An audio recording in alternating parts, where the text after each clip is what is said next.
Hello S1 and welcome to your next witchcraft lesson, which is how did witchcraft become a crime. Now our learning intentions for this lesson, we're looking to learn how witches were hunted and to explore the witch hunts of the 17th century in more detail by using historical sources. So in your jotter, or again if you're doing this on a Word document, if you want to take the heading, how did witchcraft become a crime?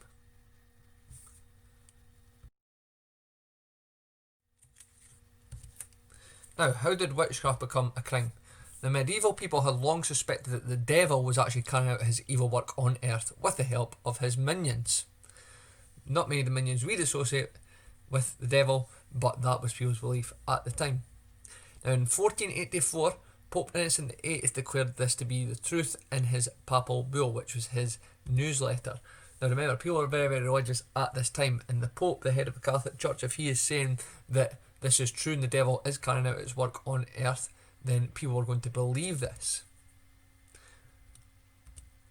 Now this kicked off the big European witch craze which we discussed the last lesson, which lasted for nearly 2 centuries. So the witch craze where lots and lots of people believed in witchcraft and what was happening. Now, this source here tells us a bit about witchcraft in the 17th century.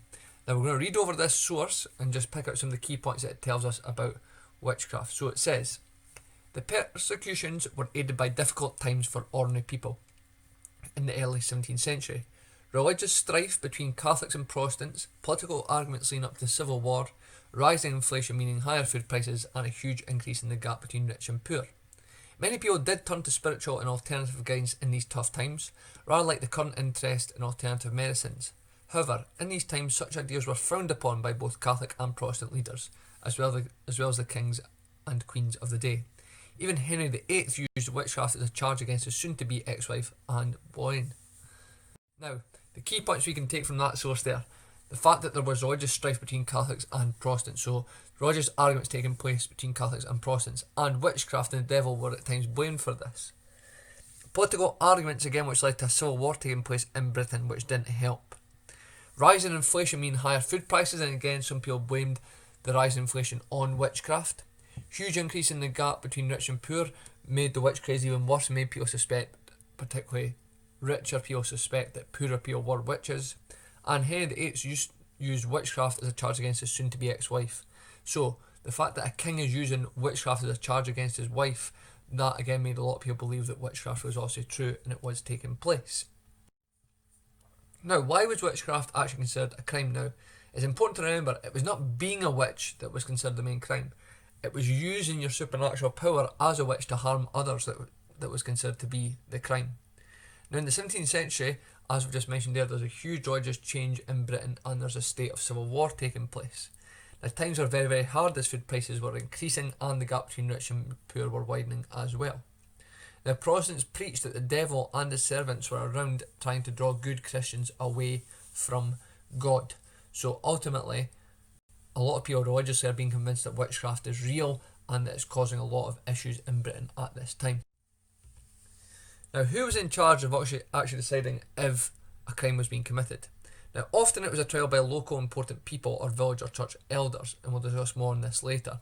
But sometimes a witch hunter or the witch finder general of the village or town would be in charge of rooting out the witches.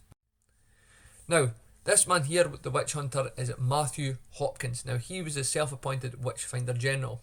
Now, he went about the counties of eastern England preying on weak, elderly women in particular.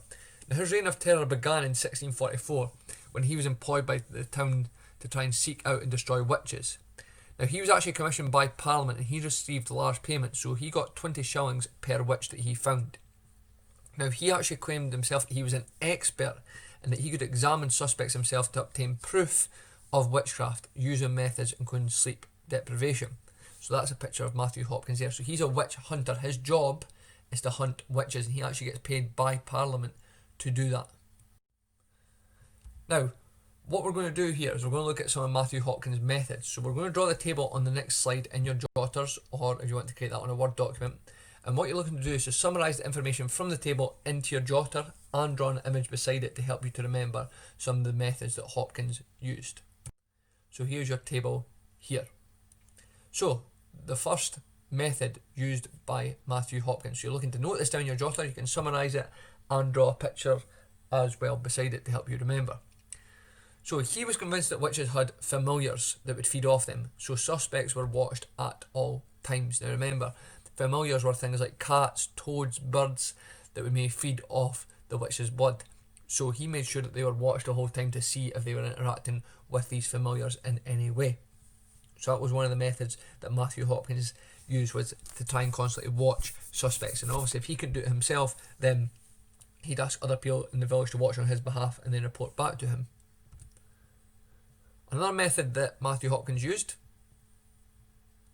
if you can work out from these pictures here, was sleep deprivation. So suspects were forced to sit on a stool both day and night and were periodically walked to ensure they did not fall asleep.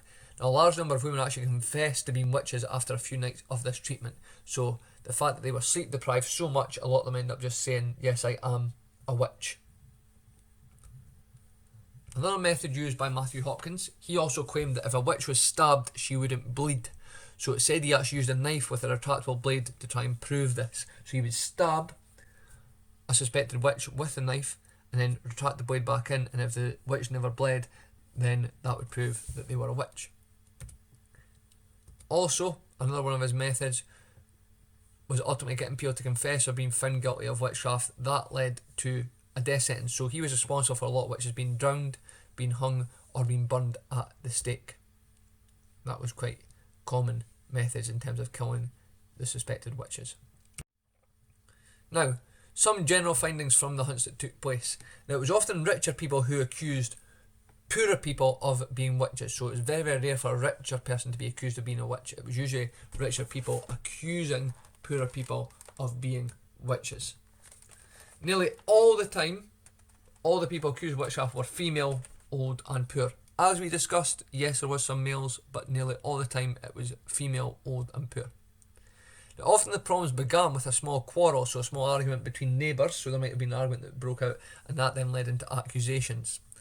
Now, witches were nearly always accused of causing harm to their neighbours rather than the worshipping of the devil, so it was quite rare for witches to be accused of, oh yes, you're worshipping the devil. Usually it was causing some sort of harm to their neighbours. That was the initial quarrel which started.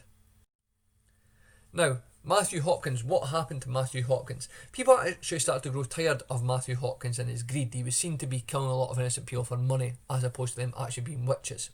Now in 1647 he was actually forced to take one of his own tests. So he was bound, thrown into a river, floated, and was then sentenced to death.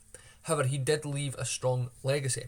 Now during his reign, it's estimated that he was responsible for the killings of over 230 to 300 alleged witches. Far more than any other witch hunter at the peak of the witch craze. So he probably led to the killing of more supposed witches than any other witch hunter. Now, your next task is to try and create a fact file about Matthew Hopkins in your jotter, or again if you're doing this on a Word document. Now, what you're looking to include here is a description of who he was and a picture of him, what his job role was, so we know he's a witch hunter, how he carried out his job role, and how many witches he hunted. Also, you're looking to include an assessment of how successful you think he actually was. Now, you might lay your fact file out something like this. So Matthew Hopkins, so he was born around about 1620. We've not got an exact date, but 1620 was the year he was born. His job, he's a self-titled witch finder general. He's a witch hunter. So what did he actually do? How many witches did he hunt? And how successful do you think he was? So that's your fact file that you're looking to fill out for Matthew Hopkins here. So you may want to pause the video at this point to complete this fact file. Now, we focused a bit there on how witchcraft became a crime and how witches were actually accused and then tried. We do have some connections to local witches in terms of witches from Forfar. Now, I'm going to put the link to this video in the instructions on Teams, so you'll be able to access that there. But you're looking to use the clip, which is a bit about Forfar witches, to try and note down 3 interesting facts about local witches. Now, after watching that video, what you're then going to look at next is local witches. So you've got a worksheet which is in your files section on Teams in Witchcraft Lesson 4. So you're looking to use the worksheet to complete the 4 questions in your jotter about what happened in Forfar. Okay, and the very last task for this lesson is for you to try and make a summary poster page in your jotter of everything you've learned about witch hunts. Now you can only use 20 words, but you can use as many images and diagrams as you like for this summary poster page task. So no more than 20 words, but as many images and diagrams as you like, all about witch hunts and what you've learned about witch hunts.